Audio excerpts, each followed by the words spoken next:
প্রশ্ন উঠছে, গুন্ডামি, সন্ত্রাসের রাজ্য, সন্ত্রাসের শাসন কায়েম করে কতদিন টিকে থাকা যায়?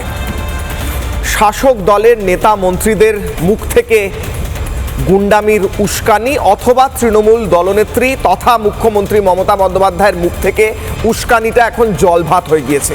রাজ্যের মানুষ মেনে নিয়েছেন যে এটাই ন্যাচারাল, এটাই বাস্তব। বিজেপির সভা পুড়ে যাওয়াটা সেটাই বাস্তব হবে। এরকম বিরোধী কণ্ঠরোধে পাওয়ার ব্যবহার হবে, লাঠি ব্যবহার হবে, মারধর ব্যবহার হবে, আগুন ব্যবহার হবে, এটাই চলবে এ রাজ্যে, এবং আমরা মেনে নিয়েছি সেটা। এটা কি হতে পারে? প্রশ্ন করছি, শখের বাজারে গোটা একটা সভা, যেখানে বিপ্লবদেব সভা করেছেন, গোটা একটা মঞ্চ জ্বালিয়ে পুড়িয়ে দেওয়া হলো। তারপর পদক্ষেপ কি হলো? কিচ্ছু না, লবডঙ্কা। পুলিশ কি করলো? কিচ্ছু না। তৃণমূল কংগ্রেসের এই মুহূর্তে রাজ্যে সন্ত্রাসের শাসন চলছে বলছে বিজেপি।